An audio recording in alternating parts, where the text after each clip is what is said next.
One of the methods that I've used in this production is to start each rehearsal with a reading round the piano with the conductor and with the singers, so that we're all part of a creative circle seeking the inflections and the meanings, because there are many choices that we can make.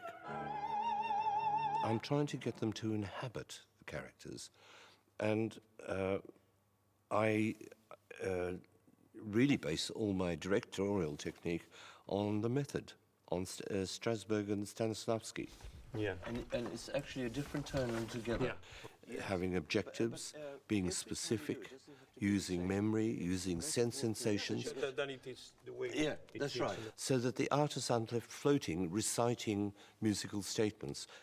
I'm trying to make them feel an organic flow of lived through experience.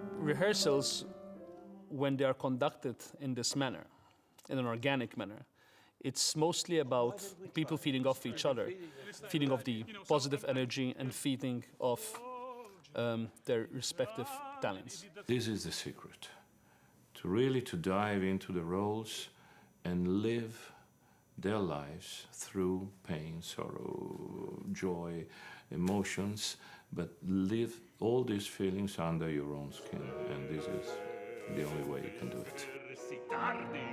What I try to do is try to inspire them to find a way of presenting each sentence with its own color of truth. And I think the color is memory. In the most dramatic roles, there are lyrical passages. And in the most lyrical operas, there are dramatic moments.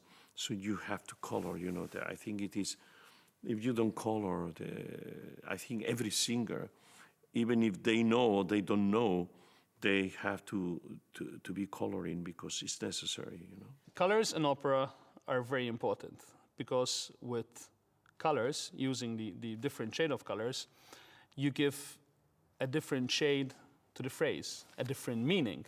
It's a little bit like a painter. You have the palette there, and you have all the different colors, and you put them together. As a example, when Adorno walks in the room and there's Simon Boccanegra who's poisoned, who's sleeping, he's drugged.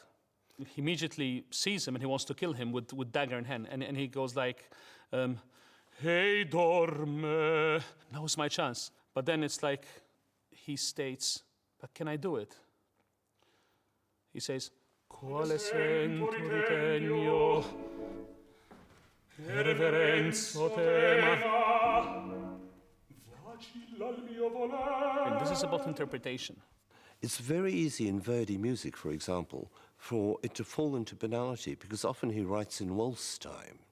And you need to inflect it with irony or bitterness, and make sure that the balance of characters, the points of recognition, are there in the minutiae of the vocal expression. And from that, the singers get the confidence to think the emotion as they sing.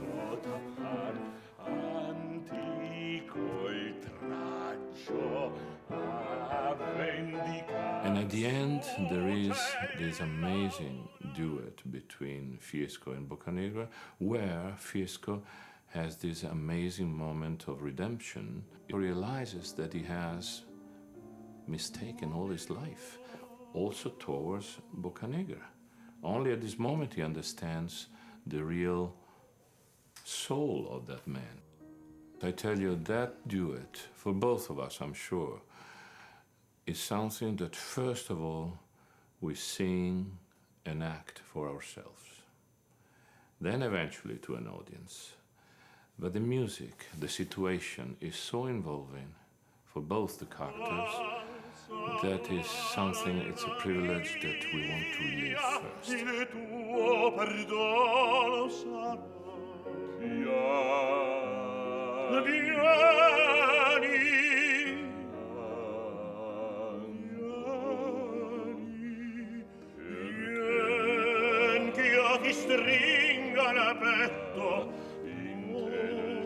Padre di Maria, in te del ciel la voce valsa volare.